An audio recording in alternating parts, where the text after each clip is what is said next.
Welcome to the Broadway.com show, your weekly guide to everything on stage. I'm Beth Stevens. And I'm Ryan Lee Gilbert. Today we celebrate the opening nights of SpongeBob SquarePants and Once on This Island, sit down with the children playwright Lucy Kirkwood, and more. And later, Chicago's newest Billy Flynn, Todrick Hall, discusses his razzle-dazzle return to the Great White Way. But first, let's get started with the news. What's the buzz, Ryan? Armie Hammer, one of the stars of the Oscar-buzzy film Call Me By Your Name, will make his Broadway debut next summer alongside Emmy winner Tom Skerritt in the play Straight White Men. Written by young Gene Lee, the dark comedy follows a family Christmas gathering at which a man and his 3 adult sons come face-to-face with issues of identity and privilege. The play won raves during its off-Broadway run at the Public Theater in 2014, and its upcoming production will mark the first time an Asian-American female playwright will have her work mounted on Broadway. Directed by Tony winner Anna D. Shapiro, Straight White Men will open July 23, 2018 at the Helen Hayes Theater. It looks like the Tony-winning musical Titanic might set sail again on Broadway. Director Eric Schaeffer's revival of the show is gaining attention for its acclaimed run at the Charlotte Theater in Seoul, South Korea. The musical by Maury Yeston and Peter Stone opened on Broadway in 1997 and went on to win 5 Tony Awards.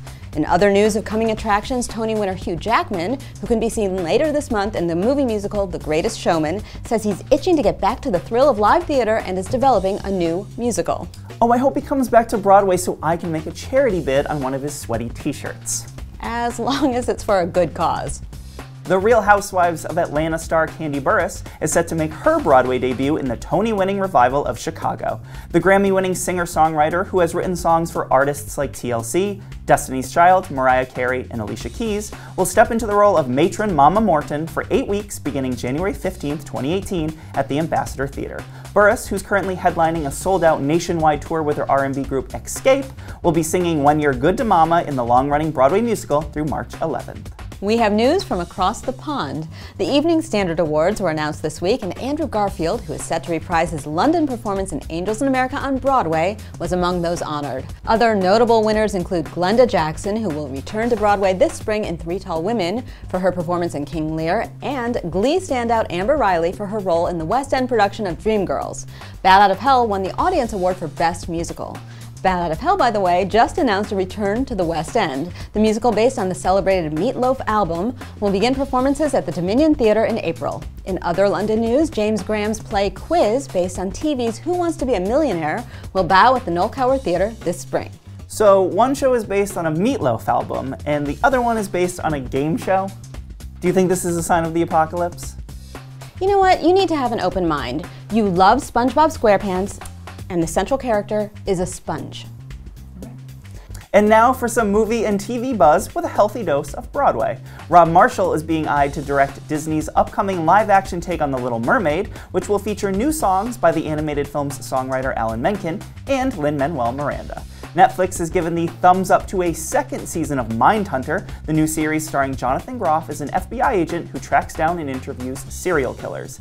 Anna Villafañe, who made her Broadway debut in On Your Feet, will lead the CBS comedy project History of Them, which comes from One Day at a Time co-creator Gloria Calderon-Kellett and explores the interracial romance between 2 friends. And School of Rock Tony nominee Alex Brightman has written an untitled TV family comedy, which is currently in development at NBC, and will star Brightman as a struggling young man who returns to live with his parents in their rent-controlled apartment. And finally, Ariel Jacobs will take over the role of Princess Jasmine from original star Courtney Reed in Disney's Aladdin, beginning on February 20th, 2018. Jacobs knows a thing or two about this high-flying musical. She originated the part in the Australian production, and she is the sister of original Broadway Aladdin headliner Adam Jacobs, who is currently leading the national tour. Reed will play her final performance on January 10th, with current tour star Isabella McCalla joining the Broadway company as Jasmine from January 17th through February 18th, and then she will return to the national tour. Meanwhile, Reed and fellow original cast member Michael James Scott are set to reunite with Adam Jacobs for performances in Los Angeles for 5 weeks. When we come back, we hit the red carpet on opening night of Once on This Island and SpongeBob SquarePants. This week on Broadway.com, junk star Stephen Pasquale sits down on Show People, Matt Doyle and Susan Blackwell snuggle puppies on Side by Side, Charlie and the Chocolate Factory's John Rubinstein transforms in his character study, and more. It'll take brains. It'll take courage. It'll take heart to prove I'm not wicked. Hi, I'm Keegan-Michael Key. And I'm Laura Benanti. And you are watching The Broadway.com show. Oh, we were singing it? Well, I'm a singer. You clearly are not. Welcome back. SpongeBob SquarePants bowed on Broadway this week, and it's safe to say the Bikini Bottom set musical is making a splash. We hit the red carpet with the star, Ethan Slater, director, Tina Landau, and the rest of the cast to get the scoop on the exuberant new show. I love that SpongeBob is able to hold on to his optimism in the face of fear, and I love that he loves his neighbors like family and doesn't want any harm to come to them. And I think that's really heroic. Oh, SpongeBob is such an optimistic character that in the face of death, really, he stands there and says, you know what, I'm going to make this the best day ever. And I think we kind of need that right now. We need to kind of affirm the community of our world and kind of make the choice that we can find that optimism. I think it's a world that exposes the imagination behind everything. And I think that feels really special, you know? You see the apparatus that is behind all of the effects. And I feel like that excites the imagination, particularly for a kid, but frankly for anyone. The world and Broadway needs SpongeBob for so many reasons. For the love, for the joy, for the story it tells. It's nice to be able to see those things on stage and to be able to sort of break them down and understand them. It's about the need for us all to overcome our fear and come together and live joyfully in the best day ever, which is each day we have. If you want to, you can look at the script and go, oh, it's saying things about the world and how communities are reacting with each other in this world in the moment. It's a spectacle in a lot of ways, but I think underneath all of that is something that's really human and really grounded, and it's a story about community, and it's a story about a community in crisis. You don't have to look too hard at America today to see that divisions between people are really growing. When we're in a crisis, we need to come together instead of coming apart. So that's what we've tried to do. I feel really strongly that a lot of the divisions that we feel aren't actually as big as we feel they are. And hopefully this show can do a little bit to help other people feel that way too. Lynn Ahrens and Stephen Flaherty's Once on This Island is back on Broadway. The revival, which stars fresh talent Hayley Kilgore as peasant girl T. Moon, celebrated its glam opening night this past week. We caught up with Kilgore, Tony winner Lea Salonga, and more to discuss why the world needs Once on This Island now more than ever. I learned about Once on This Island in high school. I immediately identified with the character T. Moon, and it was really the fact that she was so joyous and so full of light and just so positive. We bring in this incredible group of actors who are so talented, and I'm so blessed to be working with all of them. Everybody finds something in it that speaks to them. Some people think it's about releasing your child into the world to make their own mistakes, and some people take away that it's about a community and the healing power of love. I think it's unlike anything on Broadway right now. I think it's its own thing. It's its own world. It's hard to describe what the show is. I think that people just have to come to Circle in the Square and experience it. It's a very new and innovative take on Once on This Island. The music is incredible. The arrangements that Anne-Marie Milazzo has done, I mean, she just outdid herself. They're incredible. In the round is one of the most exhilarating opportunities because you really feel like you're inside of the work. Everyone is exposed, even the audience is exposed. So I think that that's a very vulnerable and open position for all of us to really take in the story and really look at each other honestly. The vibrant production has Tony-nominated director Michael Arden at its helm. The cast raved about Arden's innovative vision for the revival. He's really brought it to the real world, that it wasn't just something mythical, that we're grounded in reality. I mean, you see actual shirts that do say Doctors Without Borders. I get to wear that. Nothing ever feels fake or fantastic. It feels real. The world is in need of healing, and that's what this show is about and does. It's funny, it's sad, it's uplifting, and ultimately it's life-affirming, and it sort of challenges us to lead our best lives. The way that we're telling the story, the message that it's giving right now is exactly what we need. In our political and social climate, we need healing, we need hope, we need encouragement to forgive and to put beautiful, good vibes into the air. Broadway needs Once on This Island because it's just going to smack you in the face with the truth. I'm just going to say it over and over and over again. The honesty of this story is so important, and it's so needed right now. Lucy Kirkwood's The Children centers on two retired nuclear engineers who receive a surprise visit from a former colleague. We sat down with the playwright to chat about how the drama sheds light on some hot topics. When the play starts, we find ourselves in an isolated cottage somewhere on the coast of England, in an area that's subject to a lot of erosion. The coast has been crumbling away. And we meet these two people who are living in a space which is not their home. They've decamped there after a local disaster, which we find details out about during the course of the first part of the play. For me, the title is a bit of a question about who are the children that the play is talking about, and to some extent it's the people on stage have a lot of conversation about their own children and the sense of the generations that will come after them. But for me, there's certain parts of the play where they are the children. There's lots of questions in the play about agency and, you know, what is the state of being a child? The state of being a child is to be powerless and to feel like you can't affect your world. And the whole play is a conversation about how do we affect our world.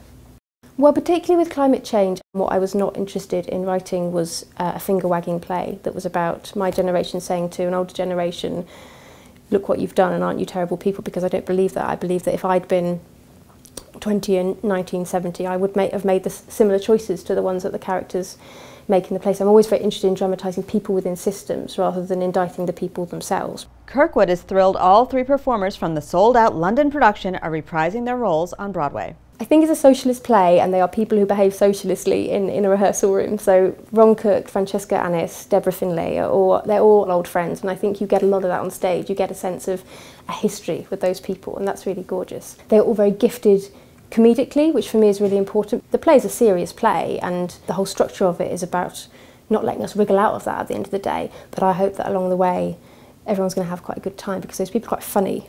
The way the play is structured and the story is told is a reaction to this very fast way we all live our lives now, and it's about slowing down, and it's about having space for us to think about the meanings of our actions and what we do about that. And hopefully what it does is creates a space for people in a really fast-moving world to just sit and be in a theatre and be with these characters as they struggle with the things that all of us are struggling with. The Broadway League recently held an accessibility summit featuring a demo of new technology that will make experiencing theatre more enjoyable and accessible for all patrons. We learned more about these game-changing updates. What's exciting is that for the first time, the whole industry by the summer of 2018 will be offering closed captioning for all shows on a complimentary basis.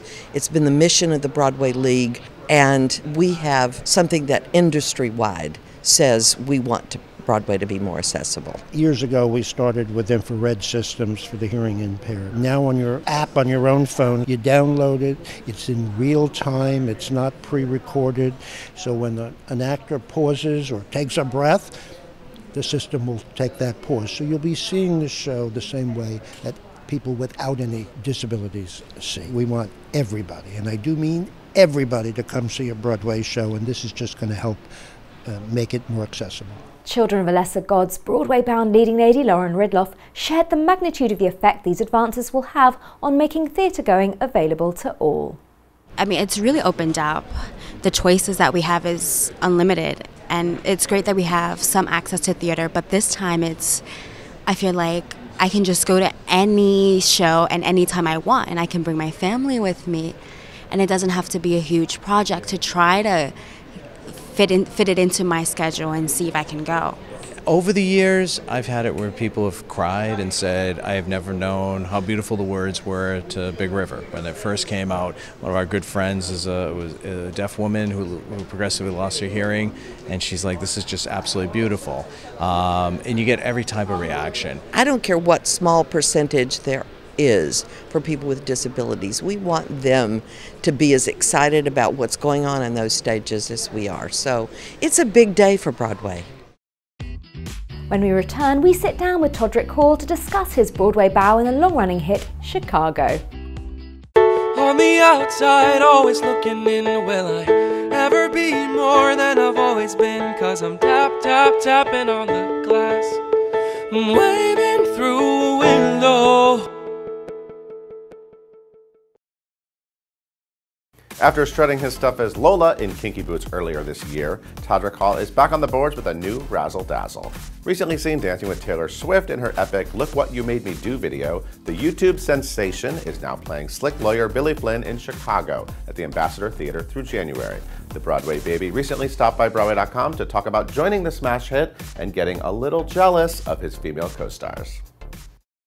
Todrick, welcome. Thank you for having me. You're back on Broadway so fast. I love it. I know. I couldn't believe it. The other day I realized that I left in March and I'm already back in November. So I'm really, really excited to be back again, but I didn't realize it had been so quick. The year flew by. You were Lola in Kinky Boots. You won a Broadway.com Audience Choice Award. Oh, thank you, for darling. favorite replacement. Thank you. Yes. Did you enjoy doing Broadway again and coming back to Broadway? Yes. It's always Broadway for you. Yes, I love Broadway so much. In fact, when I'm like looking for a new future victim, which is what I call my boyfriends, I always am like, I don't know how well we will get along or if this will even have a long run or if it'll just be closed in previews as far as our relationship is concerned if you don't appreciate theater. So I bring them to New York and make them watch a bunch of shows, and if they're trying to get on their cell phones or if they're falling asleep, they're out. It's like a wrap at that point. So that's the test. That's the test. Oh my God.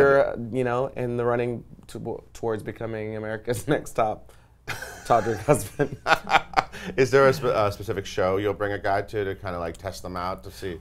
Well, my shows were, I had like this thing because every time I met someone on Tinder, I'd be like, let's go see a Broadway show, and it would be my excuse so that the people in the cast didn't think I was a stalker. So I would always go see Book of Mormon. I would always go see Something Rotten. I saw the most of every show. Great show. I think I've seen Wicked the most of any show on Broadway, and now it's just kind of like ridiculous at this point. I have to like go like incognito into the theater when I go in because I'm so nervous that the cast members are gonna be like, Todrick is here again.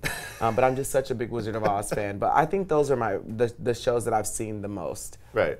Yeah. So Chicago, you were razzle dazzling them. Was Billy Flynn ever a role that caught your eye that you thought about before? In all honesty, no. Like, okay, so I went to go see the show with Brandy in it because she's my everything, and I love the show. I've done so many like parodies of the music, the musical on my YouTube channel. That. Well, you did the Spell Block Tango. Yeah, and then Cell Block Django. Yes. And I did a video called All That Ass that my mom does not approve of at all. So there's been a few different takes on Chicago on my YouTube channel, but I just have loved the musical since I was in high school. I watched the movie, and it was just always one of my favorite musicals. Yeah, I went to the show, and I was like, I think it'd be fun to play Mary Sunshine, and I just said it on stage, and then the next week I got a call from the musical director, and she said, a little birdie told me that you would love to do the show. I went in to sing for Mary Sunshine, and they were like, we think that your fan base would love to come and see you be Billy Flynn. And I was like, I don't see myself as a Billy Flynn at all. This is a huge stretch for me. I'm not gonna wear a dress, like it's just like a weird situation, Yeah. But after I sang the songs, it felt really comfortable in my voice. I'm a very like a self-proclaimed baritone. I don't like to be in the stratosphere. I am not Alex Newell. I will not be going and replacing him as Asaka. And Once on This Island, that's not gonna happen. And so, but it's been a really, really cool experience, a huge stretch for me. You would think that putting on heels and wearing a dress and wearing wigs and makeup would be a stretch for me, but actually going on stage in a three-piece suit is a huge stretch for me, so. I have to admit, when I heard the rumor, somebody said Todrick Hall's gonna be in Chicago, and I said, which role? Mama Morton. Which role? I mean, I feel like you could play any of them. That would have been really fun. Yeah, it was kind of shocking to me, but I'm really excited that I'm getting this opportunity. I've grown so much as an actor already, and I'm only 1 week into my run because it's just such a it's difficult for me to take a role that's like a lawyer with so much personality and so much swag and pizzazz, but translate that into my own body where in my mind that translates into doing a high kick or a jump split or something. But I'm having so much fun, and the cast is just amazing and so welcoming. Chicago is in amazing shape always. That's why everybody loves Chicago, because they keep that cast on point. It was like such a well-oiled machine. All of the producers, they let me make my own video to promote that I was in the show. Is fantastic. They've been really accommodating, and they put a little choreography in there for me during Razzle Dazzle that was a little bit, more advanced, so I could have a little fun with the dancers during that part. So what's it like with the being surrounded by beautiful showgirls and doing the real like leading man thing? It's the feathers and the... Yeah, well, I love the feathers. The showgirls, I don't know how I feel about that as much. I love watching them, but I like kind of wish that I was being one of them sometimes. But I'm sure that my mom was very pleased to, for once, see me surrounded by a bunch of biological women. I love it. You had an amazing run in your tour, Straight Out of Oz. Yes. And you, like you said, you love The Wizard of Oz. I love The Wizard of Oz. And this was your original musical, huge undertaking. You took it all over the country, all over, I mean, it was a big run. The world, yeah. We all over the world, yeah. Yeah. You have fans everywhere. Thank you, YouTube. Thank you, YouTube. Thank you. I'm going to turn around and look at your camera for that. That's Thank YouTube. you, YouTube. But there's a documentary coming out, which is so cool. Behind the Curtain, Todrick Hall. I'm so excited to see this. I didn't realize you basically had a camera crew sort of documenting the entire time. That whole thing. You seem like a guy who, all your videos you've created, you're very much in control. And you have a very clear creative vision of everything. So I was wondering, what was it like for you?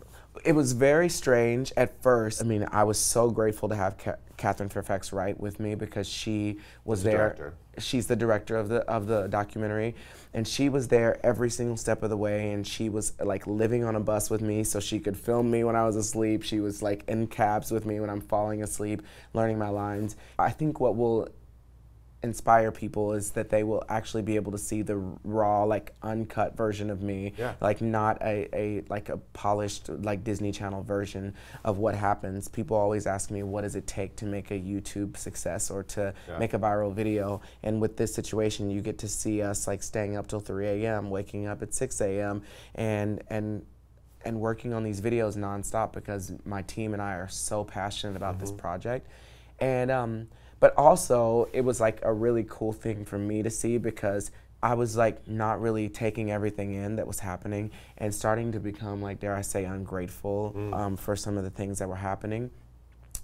And sometimes I would be so competitive, which a lot of artists are. We like look at people to the left and right of us and we say, well, that person has more followers. Well, that person sold more tickets than me. Well, that person has this show on this network and that person, whatever. And that is like the worst thing that I could do. I was like self-destructing like internally from like comparing myself to all these other artists. And when I was watching the documentary, I started to cry at a certain point because I was looking at the audiences and the sea of people that there's not been anybody helping me. There's not a manager that has been behind pulling strings to help me get my name out there. I've been doing this alone with my friends, seeing all the people and how much we touch their lives and change their lives. It was really inspiring for myself. That's amazing, and it makes a lot of sense because you sort of like made yourself a star before you were a star with your YouTube videos, and it makes sense that a documentary crew is just capturing what's really there, and people really do love you. It was insane that watching it brought it to life for me. Like I never want to have another experience like that where I work